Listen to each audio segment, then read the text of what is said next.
कहानी की शुरुआत में हम रेग नाम के एक लड़के को देखते हैं जो कि अपने ट्रक में गाने सुनते हुए कहीं पर जा रहा होता है। दरअसल रैग अपने भाई लीन के साथ मिलकर सब्जियों की खेती करता है, जिसके लिए वो ऑर्गेनिक खाद लेकर जा रहा होता है। अब रास्ते में रैग को एक सफेद वैन दिखाई देती है जिसका कि एक्सीडेंट हो चुका था। तो फिर जब रैग उसके पास जाता है तो वो देखता है कि एक्सीडेंट में वैन के ड्राइवर की मौत हो चुकी है। रैग ये सब देखकर बुरी तरीके से डर जाता है और न जाने क्यों ड्राइवर की बॉडी को अपने ट्रक में रखने लगता है। रैग ऐसा क्यों करता है हमें ये आगे कहानी में पता चलेगा। अब रैग जब एक वैन को अपनी ओर आते हुए देखता है तो जल्दी से उस लाश को अपने ट्रक में रखकर दरवाजे को बंद कर देता है, लेकिन इस दौरान दरवाजा बंद करने की वजह से उस डेड बॉडी की उंगलियां कट जाती है और रैग डेड बॉडी की उंगलियों को उस ट्रक के अंदर रखकर आगे निकल जाता है। अगले सीन में हम सोफी और बिजली नाम के दो फ्रेंड को देखते हैं जो कि ट्रिप पर आए होते हैं, लेकिन रास्ते में गाड़ी खराब होने की वजह से ये दोनों पानी की तलाश कर रहे होते हैं। गाँव के बाहर इन्हें लोगों की कुछ कब्रें दिखाई देती है। दरअसल कुछ समय पहले गाँव में रहने वाले 6 लोग अचानक से गायब हो गए थे, जिनकी याद में गांव वालों ने ये कब्र बनाई है। सोफी बिजली को बताती है कि उसने इन लोगों के बारे में न्यूज में पढ़ा था, लेकिन बिजली इन सभी बातों पर बिल्कुल भी विश्वास नहीं करता है। अब यहाँ पर नैन्सी नाम की एक बूढ़ी औरत गायब हुए लोगों के कब्र पर श्रद्धांजलि देने आती है, जिसे देखकर ये लोग वहाँ से निकल जाते हैं। वहीं दूसरी तरफ हम जैम नाम के एक लड़के को देखते हैं जो कि सोफी का बॉयफ्रेंड होता है और गाड़ी को ठीक करने की कोशिश कर रहा होता है। जेम्स सोफी से बहुत ही ज्यादा प्यार करता है और वो जल्दी से सोफी से शादी भी करना चाहता है, जिसके लिए उसने एक प्यारी सी रिंग भी खरीदी होती है। लेकिन उसे ये बात बिल्कुल भी पता नहीं होती है कि सोफी बिजली के साथ मिलकर उसे चीट कर रही है। अब सोफी और बिजली पानी लेकर जेम्स के पास आ जाते हैं और काफी देर तक कोशिश करने के बावजूद भी उनकी कार स्टार्ट नहीं होती है, जिससे कि ये तीनों काफी ज्यादा परेशान होते हैं। तभी ये देखते हैं कि इनके पास से नैन्सी अपने कार को लेकर गुजर रही होती है, लेकिन वो इनकी मदद करने से साफ साफ मना कर देती है। कुछ समय बाद जब रैग अपने ट्रक को लेकर वहाँ से गुजरता है तो फिर सोफी रैग से लिफ्ट मांगती है। सोफी रैग को बहुत ही ज्यादा पसंद आती है, लेकिन वो लिफ्ट देने के लिए मना करके वहाँ से आगे निकल जाता है। लेकिन कुछ दूर तक आगे जाने के बाद वो एक बार फिर से वापस आता है और उन्हें लिफ्ट देने के लिए राजी हो जाता है, क्योंकि उसे सोफी पसंद आ गई होती है। रैग बिजली और जेम्स से कहता है कि वो दोनों पीछे बैठेंगे और सोफी आगे बैठेगी, और साथ ही वो उनसे ये भी कहता है कि उसने पीछे कंगारुओं की डेड बॉडी रखी हुई है और वो गाड़ी के अंदर उस आदमी की डेड बॉडी को छिपाने लगता है। और जब बिजली और जैम गाड़ी के अंदर बैठने के लिए आते हैं तो वहाँ पर उस डेड बॉडी की कटी हुई उंगलियां होती हैं, लेकिन जैम्स और बिजली कटी हुई उंगलियों को नहीं देख पाते हैं और रैग उन्हें छिपा देता है। इसके बाद ये लोग ट्रक में बैठकर वहाँ से निकल जाते हैं। सोफी रैग के साथ ट्रक में आगे बैठी होती है और जब रैग सोफी से पूछता है कि जैम और बिजली में से उसका बॉयफ्रेंड कौन है, तो फिर सोफी बताती है कि वो दोनों को ही पसंद करती है और अब उसे रैग भी अच्छा लगने लगा है। सोफी रैग को फ्लर्ट करना शुरू कर देती है, क्योंकि सोफी एक कैरेक्टरलेस लड़की होती है, लेकिन रैग सोफी की बातों पर ज्यादा ध्यान नहीं देता है। दूसरी तरफ पीछे ट्रक में बिजली जेम्स को ड्रग्स ऑफर करता है, लेकिन जेम्स ड्रग्स लेने से मना कर देता है, जिसके बाद बिजली खुद ड्रग ले लेता है। कुछ समय बाद उन्हें ट्रक में छिपाई गई लाश के बारे में पता लग जाता है, जिसे देखकर वो दोनों पूरी तरीके से हैरान हो जाते हैं और उन्हें कुछ भी समझ में नहीं आ रहा होता है कि ये लाश किसकी है। इसके बाद हम सोफी को देखते हैं जो कि रैग के साथ अभी भी फ्लर्ट कर रही होती है, और जब वो रैग से पूछती है कि क्या उसकी लाइफ में कोई लेडी है, तो फिर रैग सोफी को अपनी आंटी नैन्सी के बारे में बताता है, जिन्हें वो बहुत प्यार करता है। अब अचानक इन्हें बिजली और जेम्स की चिल्लाने की आवाजें सुनाई देती हैं। अब रैग सोफी को ट्रक में ही बैठे हुए रहने के लिए बोलकर बिजली और जेम्स को देखने के लिए चला जाता है, लेकिन वो उन्हें देखे बिना ही वापस आ जाता है। लेकिन वो सोफी को ऐसा करके दिखाता है कि जैसे कि उसने ट्रक का दरवाजा खोलकर जेम्स और बिजली से बात की हो, और वो सोफी को बताता है कि वो दोनों बिल्कुल ठीक है। इसके बाद रैग सोफी को बताता है कि वो जल्दी ही अपने फार्म पर पहुंचने वाला है और जहां पर वो अपना जरूरी काम खत्म करके इन्हें इनकी मंजिल पर छोड़ने के लिए जाएगा। अब अगले सीन में हम रैग के भाई लीन को देखते हैं, जिसने अपने फार्म में विशालकाय पंपकिन लगाया होता है, क्योंकि वो किसी भी तरीके से विशालकाय होने वाले पंपकिन के कंपटीशन को जीतना चाहता है और एक अमीर इंसान बनना चाहता है। अब ये लोग रैग के फार्म पर पहुंच जाते हैं और जब बिजली और जेम्स चिल्लाकर सोफी को लाश के बारे में बताते हैं तो फिर वो ये सुनकर पूरी तरीके से हैरान हो जाती है। लिन जब अपने फार्म पर सोफी को देखता है तो वो पूरी तरीके से हैरान हो जाता है, और जब इसके बारे में रैग से पूछता है तो फिर वो जल्दी से सोफी को गोडाउन में बंद कर देता है और लिन को सारी बातें बताता है। कि किस प्रकार डेड बॉडी लाने के दौरान रास्ते में ये लोग उन्हें मिले। और यहाँ पर हमें पता चलता है कि दरअसल रैग अपने भाई लीन के साथ मिलकर डेड बॉडी को ब्लेंड करके खाद बनाते हैं और अपने खेत में डालते हैं, क्योंकि लीन बड़े पंपकिन के प्रतियोगिता में जीतना चाहता है। लेकिन रैग के सोफी, जेम्स और बिजली को यहाँ पर लाने की वजह से काफी गुस्सा होता है और रैग को इसके लिए डांटता है। इसके बाद रैग लीन के साथ मिलकर तीनों को गोडाउन में बांध देता है। सोफी और उसके फ्रेंड बुरी तरीके से डरे हुए होते हैं और उन्हें कुछ भी समझ में नहीं आ रहा होता है कि आखिर वो क्या करें। सोफी रैग को अपने बातों में फंसाने की कोशिश करती है और रैग से कहती है कि अगर तुम्हारे आंटी नैन्सी को इसके बारे में पता चलेगा तो फिर वो तुम्हारे बारे में क्या सोचेगी। लिन सोफी की बातों को सुन लेता है और रैग को अपने पास बाहर बुलाता है और रैग को पीटता है, क्योंकि वो उन लोगों को यहाँ पर लाने से काफी ज्यादा गुस्सा होता है।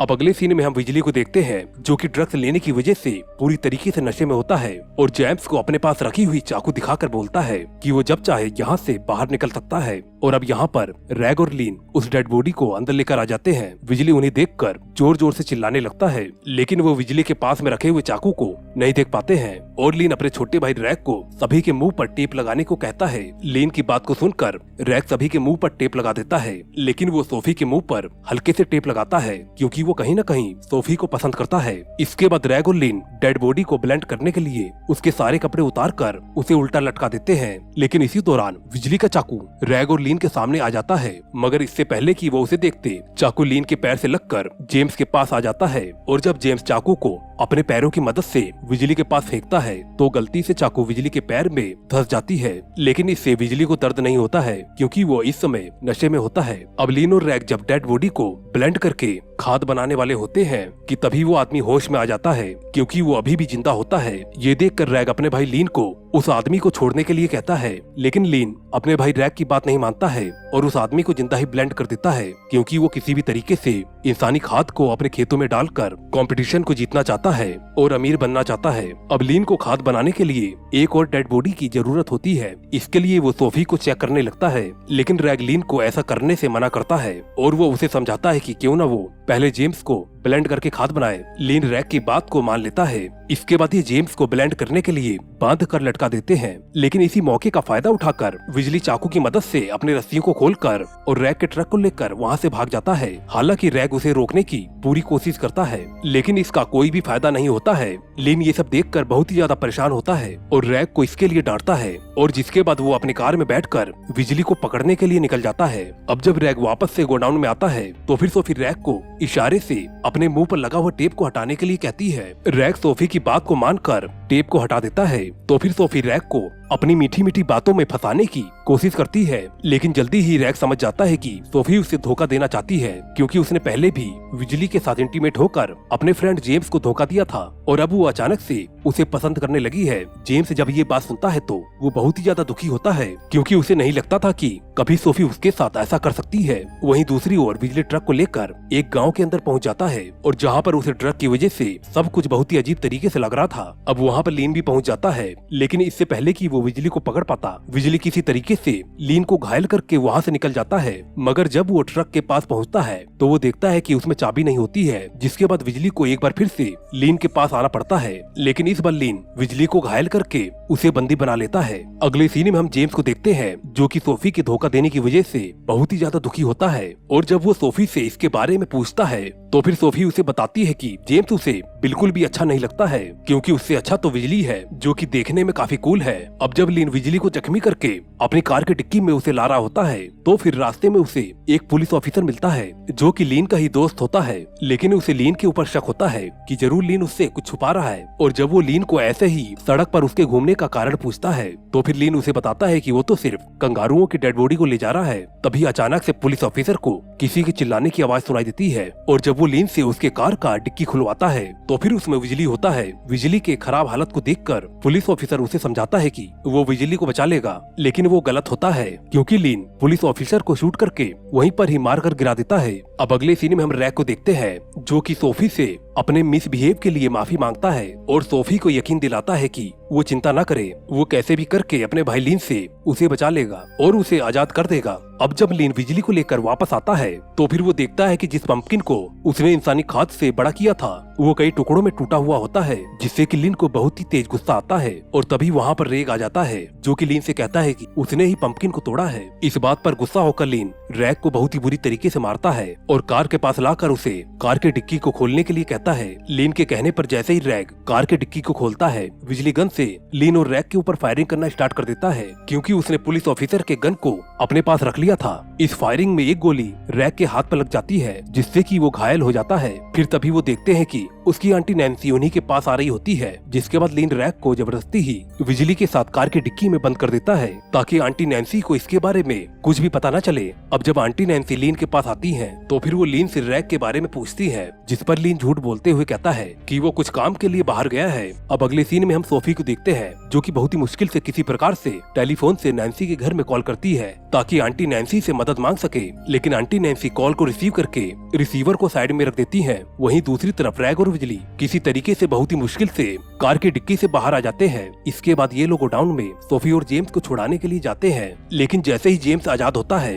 वो बिजली के ऊपर हमला कर देता है, क्योंकि बिजली ने धोखा देकर सोफी के साथ इंटीमेट हुआ था। बिजली और जेम्स को लड़ता हुआ देखकर रैग उन्हें समझाता है कि वो ऐसा न करें, क्योंकि ये समय लड़ने का नहीं बल्कि लीन से बच के भागने का होता है। रैग की बात को सुनकर बिजली और जेम्स आपस में लड़ना बंद कर देते हैं और रैग लीन को मारने के लिए घर के अंदर जाता है, लेकिन जैसे ही वो घर के अंदर आता है वो अंदर का नजारा देखकर पूरी तरीके से हैरान हो जाता है, क्योंकि लीन आंटी नैन्सी के साथ इंटीमेट हो रहा होता है। अब बिजली जब डॉगी को नैन्सी के पास उसका कटा हुआ हाथ लेकर जाते हुए देखता है तो फिर वो उस डॉग का पीछा करते हुए घर के अंदर आ जाता है। जैसे ही घर के अंदर लीन बिजली को देखता है तो फिर वो उसे शूट करके वहीं पर ही मार डालता है। और जब रैग लीन से पूछता है कि वो आंटी नैन्सी के साथ क्या कर रहा था तो फिर लीन कोई भी जवाब नहीं देता है और अब इन दोनों के बीच में आर्गुमेंट होना शुरू हो जाता है। आंटी नैन्सी इन्हें छुड़ाने की कोशिश भी करती है, लेकिन इसका कोई भी फायदा नहीं होता है और लीन आंटी नैन्सी को शूट करके वहीं पर ही मार गिराता है। और इससे पहले कि वो रैग को मारता तो फिर रैग किसी तरीके से बहुत ही मुश्किल से लीन को वहाँ पर नीचे गिराकर वहाँ से भागने में कामयाब हो जाता है। अब रैग जब भागते हुए गोडाउन में आता है